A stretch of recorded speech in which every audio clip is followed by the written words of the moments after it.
Black screen. The sound of tires screeching cuts through silence like a knife. Glass cracks. Ice spreads across a windshield, each fracture line crawling outward like frozen lightning. Zaria's knuckles turn white on the steering wheel. Her breath catches. The car stops 1 inch. Just 1 inch from a man collapsed in the crosswalk, his son limp in his arms. She sees the child's face through the windshield, eyes half closed, lips blue. Not moving. Her door flies open before she realizes she's moving. Is he breathing? The words rip out of her throat. The father looks up. His name is Jun-ho, though she doesn't know that yet. His eyes are hollow, defeated, like he's already grieving. He needs a hospital. I can't. His voice breaks into pieces. The boy coughs. It's weak, wet, wrong. The kind of sound that tells you something is very, very broken inside. Zaria doesn't think. Her hands move on their own, ripping her bank card from her wallet. She shoves it into his frozen hands. Whatever he needs. Now. Junho stares at the card like she just handed him a live grenade. I can't pay you back. I don't care. Why would you? Because he's dying. The words hit like a slap. Sharp, final, true. Junho's jaw trembles. He nods once and runs, but here's the thing. Here's where everything changes. Zaria doesn't get back in her car. She doesn't drive away. She doesn't forget. She follows, and that decision, that single choice to not look away, is about to unravel everything she's been running from for the past 5 years. Busan streets blur past them. Winter wind cuts through the narrow alleys like glass.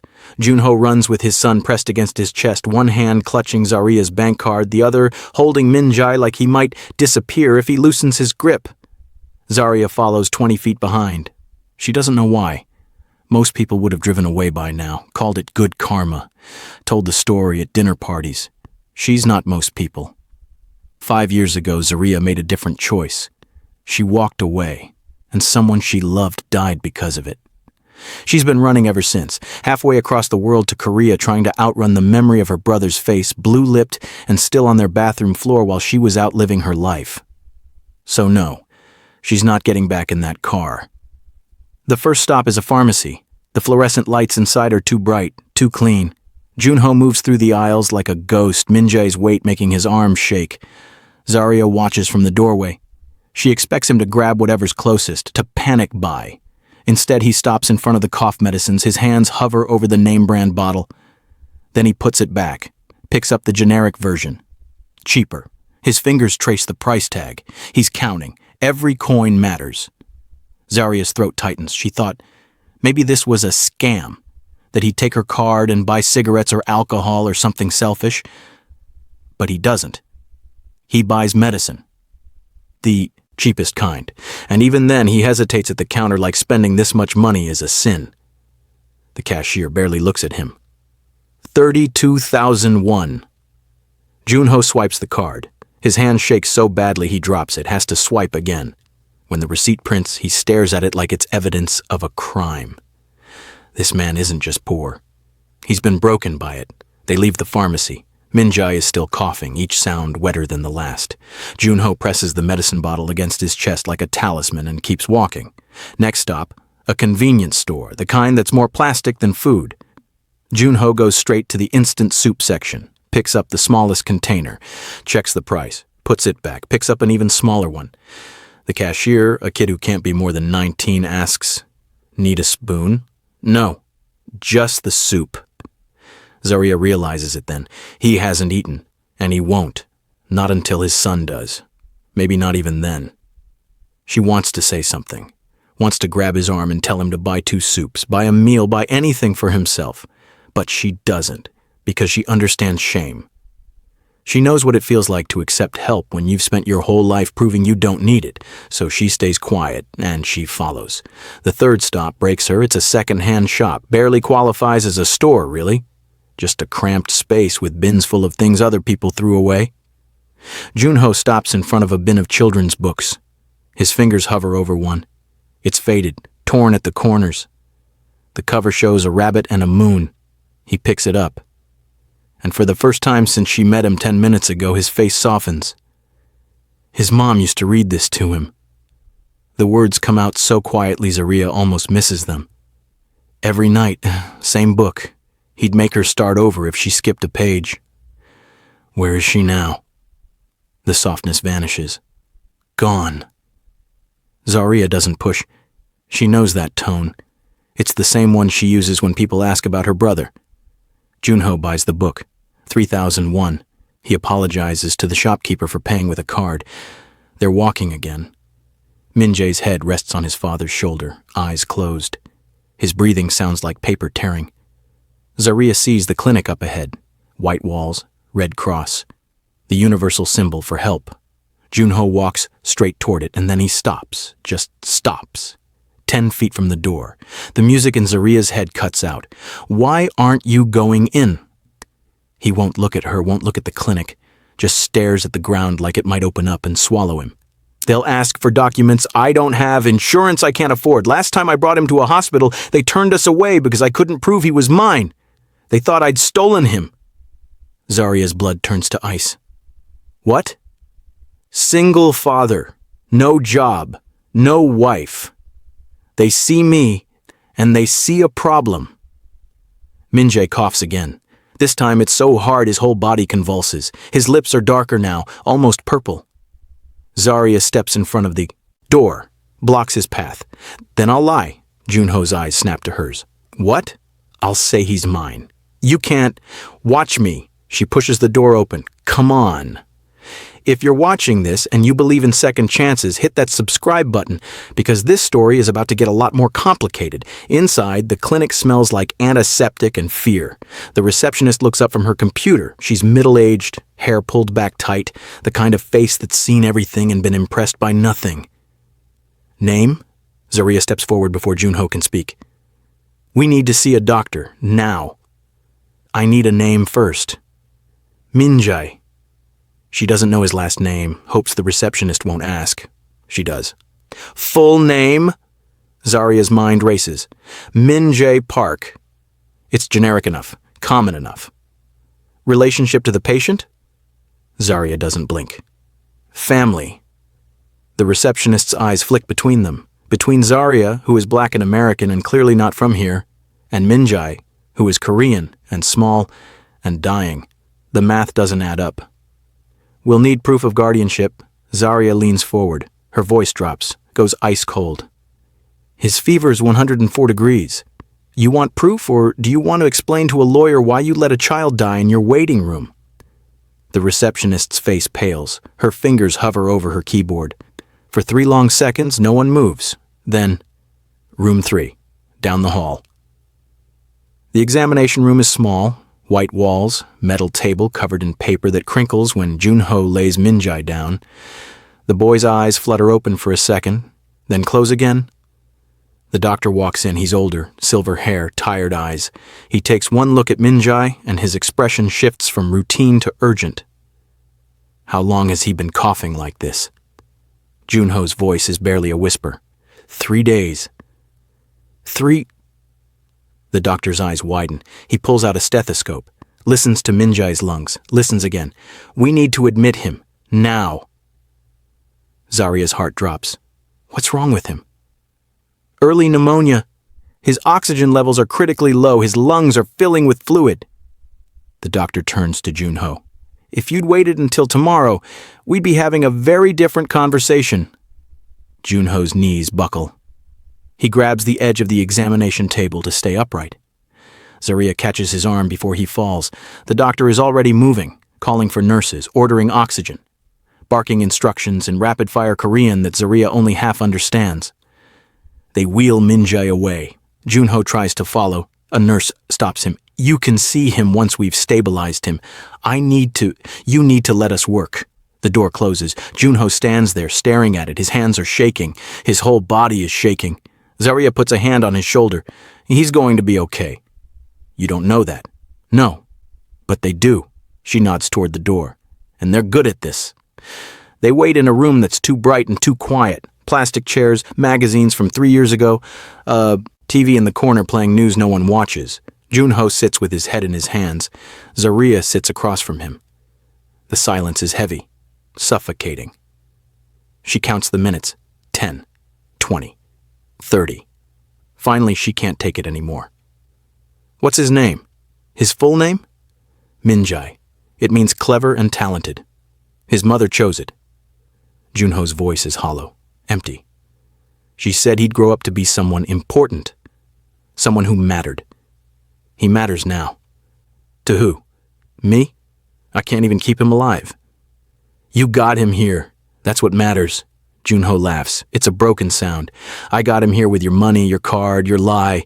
Without you, he'd be dead in a crosswalk. Without you, he wouldn't have survived this long. Junho looks up. His eyes are red, raw. You don't understand. I'm his father. I'm supposed to protect him, to provide for him, and I can't do either. Zaria leans forward. My brother had asthma. The words hang in the air. Junho goes still. I was supposed to check on him that day, make sure he had his inhaler, but I was out with friends, living my life, being young and stupid and selfish. Her voice cracks. When I came home, he was on the floor, inhaler just out of reach. He'd tried to crawl to it. I could see the marks on the carpet where his fingers had dragged. Junho's face crumbles. I held him, called for help, but it was too late. He was already gone. Zaria's hands clench into fists. I ran to Korea, because every street back home reminded me I wasn't there when it mattered. Every corner store, every park, every stupid place we used to go together. Do you ever stop feeling like you failed them? Zaria's jaw tightens. No. Then what's the point? The point is being here when it matters next time. Their eyes meet. Two strangers connected by guilt and grief and the desperate hope that maybe, just maybe, they can do better this time. A nurse appears in the doorway. You can see him now. They move as one, down the hallway, past other rooms with other families and other crises. The nurse leads them to a room at the end. Minjae is in a bed that's too big for him, oxygen mask covering his small face, IV in his arm, monitors beeping steadily beside him, but his chest is rising and falling. Steady. Regular. Alive. Junho crosses the room in 3 steps, falls into the chair beside the bed, grabs his son's hand like it's the only thing tethering him to earth. Hey, buddy, Dad's here. I'm right here. Minjae's eyes flutter open. He looks at his father, then at Zaria. Confusion crosses his face. It's okay, Junho whispers. She's a friend. She helped us. Minjae's eyes close again, but his fingers tighten around his father's hand. Zaria stands in the doorway, watching. She should leave. This is their moment, their family. She's just the stranger who happened to almost hit them with her car, but she doesn't leave. The sun sets, visiting hours end. The nurse tells them they need to go. Junho refuses. I'm not leaving. Him. Sir, only family can stay overnight. Zaria steps forward. I'm family, remember? The nurse looks skeptical, but she's too tired to argue. One of you. That's it. Junho looks at Zaria. You've done enough. You should go home. Where's home for you tonight? He doesn't answer. Doesn't need to. The silence says everything. Then I'll see you in the morning. Zaria pulls out her phone. What's your number? I don't have a phone. Of course he doesn't. Okay, I'll be back at 8. You don't have to. I know. She heads for the door, stops, turns back. His mother. What was her name? Sujin. Why? Just wanted to know. Zaria drives home, her hands shake on the wheel. The adrenaline is finally wearing off, leaving her hollow and exhausted and confused about what the hell just happened. She almost killed a child today, then saved his life, then lied to medical staff, then sat in a hospital room with a stranger and confessed the worst moment of her life. Her apartment feels empty when she walks in. Too quiet, too clean. Too much like the life she built to convince herself she was okay. She opens her laptop, types pneumonia children survival rate. The search results make her stomach turn. If they'd waited, if she'd driven past, if she'd minded her own business. She closes the laptop. Can't think about it. Instead, she thinks about Junho's face when the doctor said his son would live. The way he'd crumpled like a puppet with cut strings. The way he'd held Minjae's hand like it was made of glass. She thinks about her brother, about the last conversation they had. He'd asked her to stay home, watch a movie with him. She'd said no, had plans, friends waiting. He'd shrugged and said, okay, maybe next time. There was no next time. Zaria doesn't sleep that night. Just lies in bed staring at the ceiling, thinking about the strange arithmetic of guilt and redemption, wondering if saving one life can balance out losing another, wondering if she just found her second chance. 8 a.m. Zaria is back at the hospital with coffee she knows Junho won't drink and a bag of clothes she's not sure will fit Min-jae. The nurse at the desk recognizes her, waves her through without questions. Room at the end of the hall, door slightly open, she hears voices before she sees them. Junho reading, Min-jae laughing. It's a quiet sound, weak. But it's there. Zaria stops outside the door, just listens.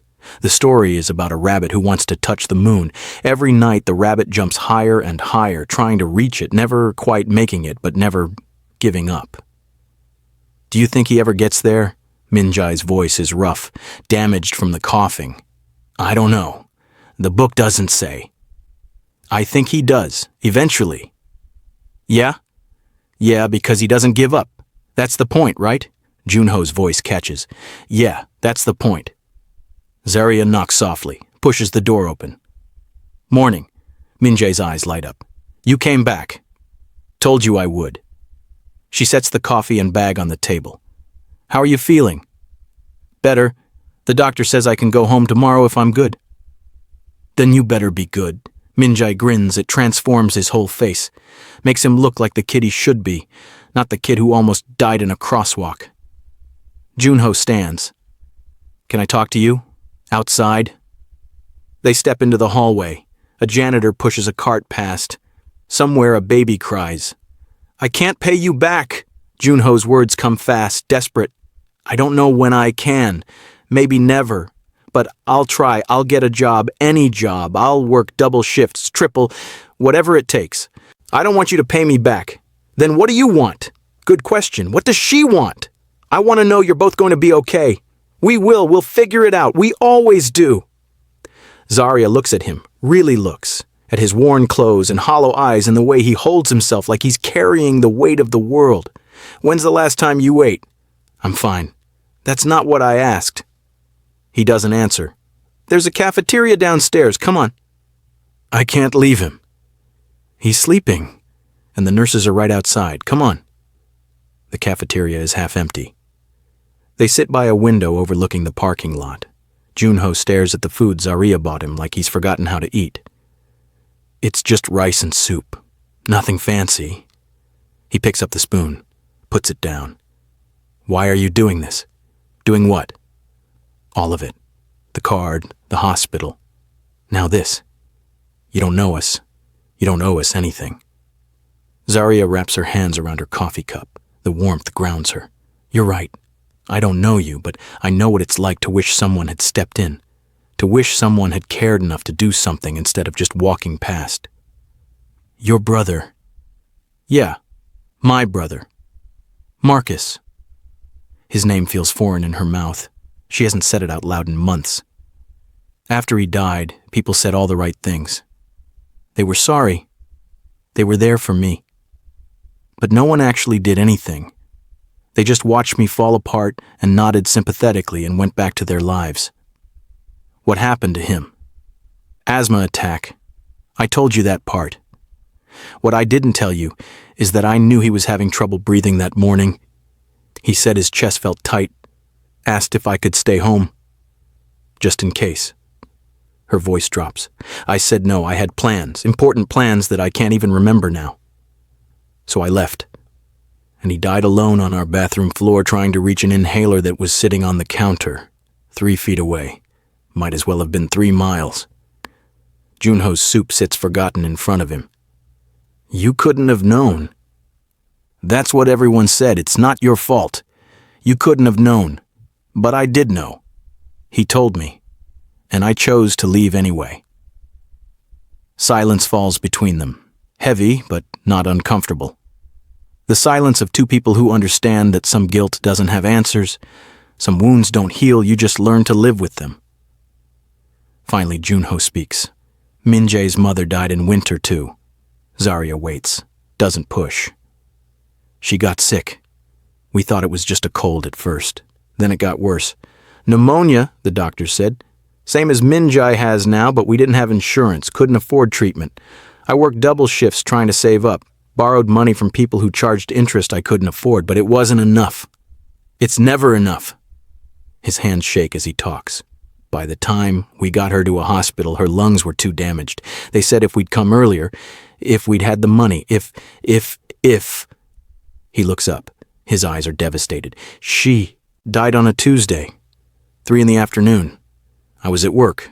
They called me, but I didn't answer because I was afraid it was debt collectors. By the time I called back, she was gone. Junho. I wasn't there when she died, just like you weren't there for your brother. And now every time Minjae coughs, every time he gets sick, I think this is it. This is when I lose him too. This is my punishment for failing his mother. Zaria reaches across the table, puts her hand over his. It's not punishment, it's life, cruel and unfair and random. But it's not punishment. Then why does it feel like it? Because we're human. Because we love people and lose them and have to keep living anyway. Because that's what survival looks like. If this story is hitting you, if you've ever felt like you failed someone you love, drop a like. You're not alone in this feeling, none of us are. They go back upstairs. Minjae is awake, drawing on a pad of paper a nurse gave him. He holds it up when they walk in. Look, I drew the rabbit. It's a mess of lines and circles that barely resembles anything, but his face is so proud that both adults smile. It's perfect, Junho says. Do you think rabbits are real, or just in stories? They're real. I've seen them. Where? In the mountains when I was young like you. Can we go see them? Junho's face tightens. Maybe someday. That means no. Minjae isn't upset. Just matter of fact, like he's used to disappointment. Zaria sits on the edge of the bed. How about this? When you're all better, we'll go see the rabbits together. Really? Really? All 3 of us? Minjae looks at his father. Can we, Dad? Junho meets Zaria's eyes over his son's head. She sees the question there. The confusion, the desperate hope that maybe this stranger really means what she says. Yeah, buddy, we can. The day passes slowly. Doctors come and go. Check vitals, ask questions. Minjae's oxygen levels are improving. His fever is down. The medicine is working. Zaria stays. She tells herself it's just until visiting hours end, then just until dinner, then just until Minjae falls asleep. But the truth is she doesn't want to leave. This room feels more real than anywhere else she's been in 5 years. Late afternoon, a social worker appears. She's young, efficient, carrying a clipboard like a weapon. I need to ask some questions about the patient's living situation. Junho goes rigid. He lives with me. And where is that? Silence. Sir, I need an address. We're between places right now. The social worker's pen stops moving. You're homeless. We have a place. It's just temporary. What kind of place? Junho doesn't answer. Doesn't need to. His silence says everything. The social worker's expression shifts. Professional sympathy, practiced concern. I'm going to need to file a report. No. Junho stands. No reports. We're fine. Sir, a child was admitted with severe pneumonia because he's been living in inadequate conditions. That's a welfare concern. He's my son. I understand that, but we have a responsibility. I said no reports! His voice rises. Minjae wakes up, startled. Zaria steps between them. Can we talk outside, please? The social worker looks like she wants to refuse. But she nods. They step into the hallway. Look, Zaria says, keeping her voice calm. I understand you have a job to do, but taking that child away from his father will do more harm than good. He's homeless. The child was admitted with a life-threatening illness. Those are red flags. He's not homeless. He's staying with me. The social worker's eyebrows rise. You? Yes, me. We're family. That's not what the intake forms say. Then the intake forms are wrong. Check again. The social worker studies her, looking for cracks, lies, evidence of whatever story she's constructing in her head. I'll need to verify that. Fine, verify. But don't file a report until you do. I'll give you 24 hours. If I don't have confirmation of stable housing by then, I'm moving forward. She walks away, heels clicking on the linoleum. Zaria leans against the wall, breathes. Her heart is racing. She just lied to a government official, committed fraud, doubled down on a deception that could blow up in all their faces. And the worst part, she doesn't regret it, not even a little. She goes back inside. Jun-ho is sitting beside Min-jae's bed, head in his hands. The boy is watching him with worried eyes. "Dad, are we in trouble?" "No, no trouble." Jun-ho's voice is steady, the lie smooth, practiced. How many times has he reassured his son when everything is falling apart? Min-jae doesn't look convinced. The lady seemed mad. She's just doing her job. Don't worry about it. But he is worrying. Zaria can see it in the way his small hands clutch the blanket, in the way his eyes dart between his father and the door like he's waiting for someone to come separate them. She sits down, keeps her voice light. "Hey, Min-jae. You know what I think?" "What?" "I think you're the bravest kid I've ever met." He blinks. "Why?" "Because you've been sick and scared and you're still smiling. That takes courage." "I'm not brave. I'm just sick." "Being brave doesn't mean you're not scared. It means you're scared and you keep going anyway." Min-jae thinks about this. "Are you brave?" The question hits harder than it should. "I'm trying to be." "Is my dad brave?" Zaria looks at Jun-ho, at this man who's been fighting to keep his son alive with nothing but willpower and desperation. "Yeah, he's the bravest person I know." Jun-ho's eyes shine. He looks away quickly, wipes his face with the back of his hand. Evening comes.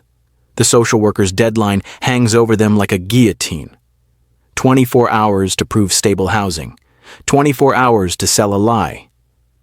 After Min-jae falls asleep, Zaria and Jun-ho sit in the hallway. The hospital is quieter now, night shift taking over. "You can't lie to them," Jun-ho says. "If they find out, you'll get in trouble, maybe arrested." "Let me worry about that. I'm serious. You've done enough, more than enough. I can handle this." "How? By letting them take Min-jae?" "If it means he's safe, he is safe. With you, that's where he belongs." "I can't even give him a roof over his head. Then we'll find one." Zaria pulls out her phone, starts searching. "There are programs, resources. We just need to—" "I've tried. All of them. I don't qualify because I don't have documentation. I'm not officially homeless because I'm not in a shelter. I'm not eligible for shelters because they're full. It's a circle with no exit." Zaria keeps scrolling. There has to be something, some program or loophole or person willing to help. She refuses to believe they're out of options. Then she sees it, a listing for a small apartment, month to month. No credit check. The rent is more than she pays now, but not impossible. "How would you feel about a roommate?" Jun-ho stares at her.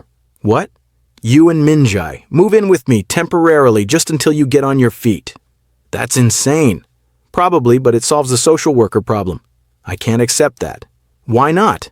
"Because I don't know you, because you already gave me your bank card and paid for medical treatment and lied to hospital staff, and now you want to let us live with you?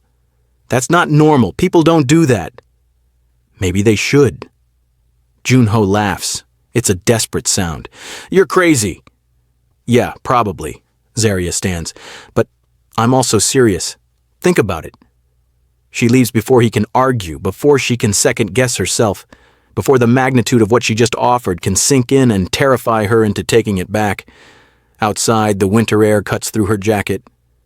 She sits in her car but doesn't start the engine. Just sits there in the dark parking lot, asking herself what the hell she's doing. She doesn't know these people. 24 hours ago, she almost killed them. Now she's offering to upend her entire life for them. It's reckless, stupid, the kind of decision that could blow up spectacularly. But she thinks about Marcus, about all the times she wished someone had stepped in, had done something, had cared enough to act instead of just offering thoughts and prayers. She thinks about Min-jae's face when he asked if his dad was brave. She thinks about Jun-ho reading that stupid rabbit book like it's scripture. And she knows. She's already decided. The question isn't whether she'll do this. It's whether Jun-ho will let her. Her phone buzzes. Unknown number. She almost doesn't answer. "Hello?" It's Junho. The nurse let me use the phone. Everything okay? Silence.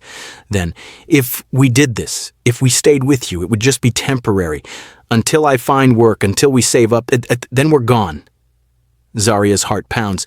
Okay, I mean it. I'm not a charity case. I know. And I'll pay rent. Once I have money coming in, we can figure that out later. And if Min-jae is too loud or I'm in the way or you regret this, you tell me. You don't just suffer through it being polite. Deal. Another pause. Longer this time. Why are you doing this? Zaria looks up at the hospital, at the lit windows where people are fighting for their lives, where families are falling apart and coming together, where strangers become something more. Because someone should have done it for me. The next morning, Zaria is back with a suitcase and a story. She meets with the social worker in a conference room that smells like old coffee and desperation. So you're saying they live with you? Yes, have been for 3 months. Then why wasn't that in the intake paperwork? Panic, fear. Junho thought he'd lose custody if he admitted he needed help. You know how the system treats single fathers. The social worker's expression is carefully neutral. Professional skepticism. I'll need to verify this. Home visit, documentation. Of course, when? Today, this afternoon. Zaria's stomach drops. Today? Is that a problem? No. No problem. What time? 3 p.m. I'll need to see the living conditions, interview the father, make sure the child has adequate space. We'll be ready.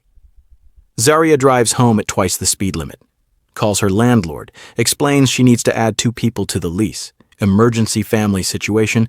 He's skeptical but agrees. She'll pay the security deposit for the apartment she found online. Move-in date, today. She has 6 hours to make this look real. Her apartment is a 1-bedroom, too small for 3 people. She needs that second apartment.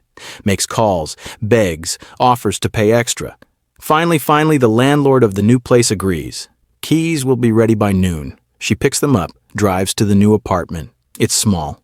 Old. The paint is peeling and the heating is questionable, but it has 2 bedrooms, a kitchen, a bathroom that works. It's perfect. She runs to the store, buys sheets, pillows, basic groceries, a stuffed rabbit for Min-jae's room because she remembers that story about the moon, runs back, makes the beds, stocks the fridge, hangs towels in the bathroom. By 2:30, it looks almost lived in, almost real. She picks up Junho and Min-jae from the hospital. Min-jae is dressed and ready to go, clutching his discharge papers and the drawings he made. Junho carries their 1 bag of possessions. It's pathetically small. This is it? Zaria asks. This is it. They drive to the apartment in silence. Min-jae presses his face against the window, watching the city slide past. Junho stares straight ahead, jaw tight. Here we are. Zaria parks, leads them upstairs, unlocks the door. Welcome home. Min-jae walks in slowly, eyes wide. This is ours? This is ours. Really? Really? He runs to the 2nd bedroom, sees the bed, the rabbit, spins around with a smile that could light up the world. Dad, there's a rabbit, like in the story. Junho stands in the doorway, looking at the apartment like it might disappear if he blinks. Zaria, social worker will be here at 3. We have 15 minutes to get our story straight. They sit at the kitchen table. Go over details, how long they've lived here, why Junho doesn't have a job, what their relationship is. They decide on distant cousins. It's vague enough to be believable. At 2:55, the doorbell rings. The social worker walks through the apartment with the same clipboard and the same practiced skepticism. She checks the bedrooms, the kitchen, asks Min-jae if he likes living here, asks Junho about his job search. He lies smoothly. Interviews lined up, prospects looking good. Just needed to get Min-jae healthy first. The social worker takes notes, nods, asks Zaria how long she's known Junho. All my life. Family is family. And you're comfortable with this arrangement? Completely. More notes, more questions. Min-jae shows her his rabbit, tells her about the story. She softens slightly, almost smiles. Finally, she closes her clipboard. Everything seems to be in order. Zaria's lungs remember how to work. I'll close the case, but I'll be checking in. Monthly visits, just to make sure. Say, we understand. The social worker looks at Junho. Get a job. Give your son stability, or next time I won't be so lenient. Yes, ma'am. She leaves. The door closes. For a long moment, no one moves. No one breathes. Then, Min-jae breaks the silence. Does this mean we can stay? Junho's voice cracks. Yeah, buddy, we can stay. That night, after Min-jae goes to bed, Zaria and Junho sit in the living room. The apartment is quiet except for the sound of traffic outside and the hum of the refrigerator. Thank you. The words sound inadequate, too small for what she's done. You already said that. I'll probably say it 1,000 more times. Don't. It's weird. He almost laughs. What now? Now? Now you get a job? I'll help. We'll figure it out. And if I can't, if I fail again, then we try something else.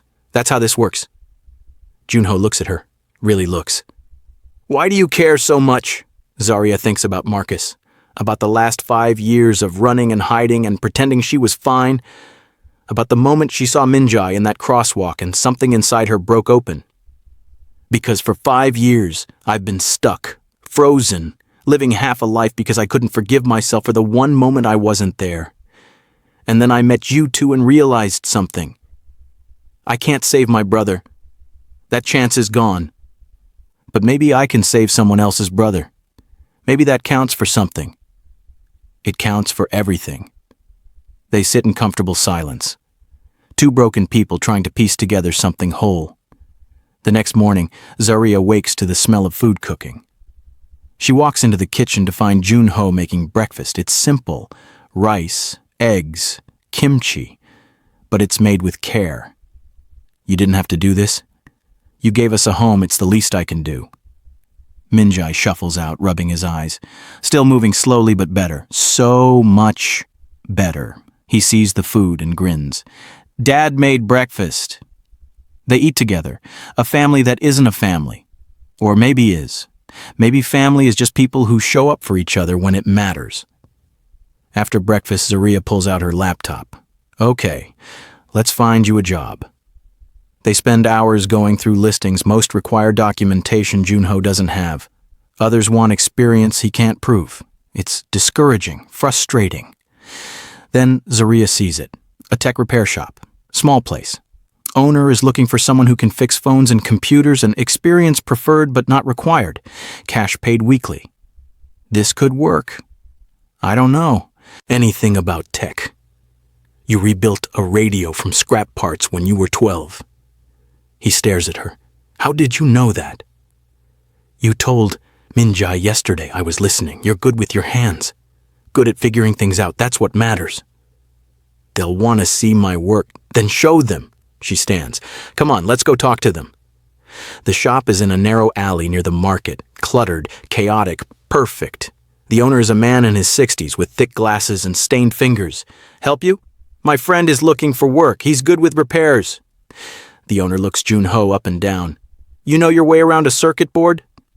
I can learn. That's not what I asked. Junho hesitates, then, bring me something broken. Let me try. The owner's eyebrows rise. He disappears into the back, returns with a phone. Screen cracked. Won't turn on. Customer brought this in, said it died after he dropped it.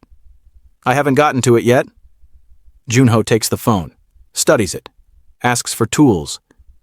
The owner hands over a small kit. Zaria watches as Junho disassembles the phone with steady hands. He works quietly, methodically, testing connections, checking circuits. It's mesmerizing. 20 minutes later, the phone powers on. The owner's expression shifts from skeptical to impressed. You've done this before. I've fixed things, just never got paid for it. Can you start tomorrow? Junho's eyes widen. Seriously? 6 days a week, 8 hours a day, cash at the end of each week. Interested? Yes, absolutely. They shake hands. Just like that, Junho has a job. Outside, he stops on the sidewalk, stares at his hands like he's never seen them before. I have a job. You have a job. I can pay you rent. Eventually. First, you save up, build a cushion, then we talk about rent. Zaria, I'm serious. You need stability before you worry about repaying me. He nods, swallows hard. This is really happening. Yeah, it really is. The weeks that follow fall into a rhythm. Junho works at the repair shop, comes home tired but satisfied. Minjae goes to a free clinic for follow-ups. His lungs are healing. The cough is gone. Zaria watches them settle in, watches Minjae laugh more, watches Junho's shoulders relax incrementally, watches something fragile and hopeful take root. She's not running anymore. For the first time in 5 years, she's staying still. And it doesn't feel like drowning. It feels like breathing. One night, Minjae asks Zaria to read the rabbit story. She does. Gets to the end where the rabbit is still jumping, still trying. "Do you think he makes it?" Minjae asks, the same question he asked his father. "I don't know, but I think that's not the point." "Then what is?" "The point is he keeps trying, he doesn't give up, and maybe one day he jumps high enough." Minjae thinks about this. "We jumped high enough, didn't we?" Zaria's throat tightens. "Yeah, we did." It's been 3 months. The social worker's visits have become routine, perfunctory. She sees what she needs to see, a child thriving, a father working, a home that functions. Junho has saved enough for his own place now. A small studio near the shop. He tells Zaria over dinner one night, "I think we're ready to get our own place." Minjae's face falls. "But I like it here." "I know, buddy, but Zaria's done enough. It's time we stand on our own." Zaria sets down her fork. "What if I don't want you to go?" Junho looks surprised. "You've had us in your space for months. You must be dying to have your life back." "My life back?" She laughs. "This is my life. You two, this. I don't want it back the way it was. I want it exactly like this." "Zaria, stay, please. Not because you have to, because we work, because Minjae is happy, because I'm happy, because this thing we've built together matters." Junho looks at his son, at Zaria, at the apartment that stopped being temporary and started being home. "Are you sure?" "I've never been more sure of anything." Minjae throws his arms around her. "We're staying." Junho's eyes shine. "We're staying." 6 months in, Zaria gets a call from her mother. They haven't spoken since she moved to Korea, since she ran away from everything. "I saw Marcus today." Zaria's breath catches. "What?" "At the cemetery. I finally cleaned his headstone. It was covered in moss. I thought you should know." "Mom, I'm not calling to make you feel guilty. I'm calling because I forgive you. I should have said that years ago. It wasn't your fault. It was an accident, a terrible, heartbreaking accident, but it wasn't your fault."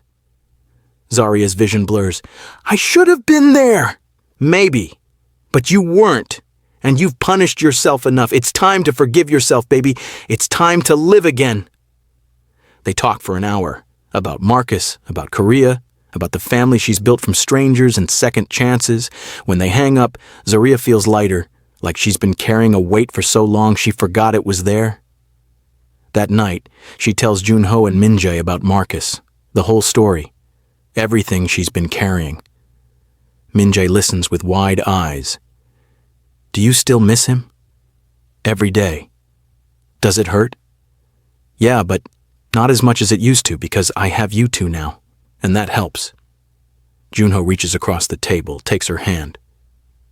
"Thank you for saving us." "You saved me too, you just didn't know it." 1 year later, they're still together, still a family. Junho has been promoted at the repair shop. Minjae is healthy and thriving in school. Zaria has started volunteering at a crisis center, helping other families navigate the system that almost broke them. It's winter again, the anniversary of the day they met. Zaria suggested they go to the mountains, see the rabbits like she promised. They hike up a trail dusted with snow. Minjae runs ahead, full of energy. Junho and Zaria follow at a slower pace. "I never thanked you properly," he says. "You've thanked me 1,000 times. Not for saving Minjae, for saving me." Zaria looks at him, at this man who's become her best friend, her family. "We saved each other." They reach a clearing, and there in the snow are rabbits, dozens of them, hopping, playing, alive. Minjae's face lights up. "You were right! They're real! Told you!" He watches them with pure joy, then turns to Zaria and his father. "Can we come back?" "As many times as you want. Promise?" "Promise." They stand there together as the sun sets, three people who almost didn't make it, who found each other in the worst moment and built something beautiful from the wreckage. Sometimes the people who save you are the ones you saved first, and sometimes second chances look like a stranger in a crosswalk, a dying child, and a decision to not look away. But here's the thing. Here's what Zaria doesn't know yet. What none of them know? The social worker's monthly visits? They stopped because she closed the case. But someone else opened a new one, someone who's been watching, waiting. Because Minjai's grandparents, Soo-jin's parents, just found out their grandson is alive. They thought Junho had abandoned him. Thought he was a deadbeat father who couldn't be trusted. They're wealthy, connected, and they want custody. The legal papers arrive on a Tuesday, 3 p.m, just like when Soo-jin died. Junho reads them with shaking hands. His face goes pale. They're suing for custody. What? Who? Her parents. They want to take Minjai. Zaria grabs the papers, reads fast. Her blood turns cold. Can they do this? They have lawyers, money, a stable home, everything I don't have. You have a job, a home. You have us. It won't be enough. It's never enough. The papers slip from Zaria's hands. Everything they've built, everything they've survived, and now this. What do we do? Junho looks at his son, playing in his room, unaware that his world is about to be ripped apart again. I don't know. To be continued. If this story moved you, if you want to see what happens next, hit that subscribe button and turn on notifications because Junho, Minjai, and Zaria's fight is just beginning. And you won't want to miss what comes next. Drop a comment and tell me, should Junho fight for custody? Or would Minjai be better off with his grandparents? I want to hear what you think. Part 2 drops next week, and trust me, you're not ready for what's coming. See you then.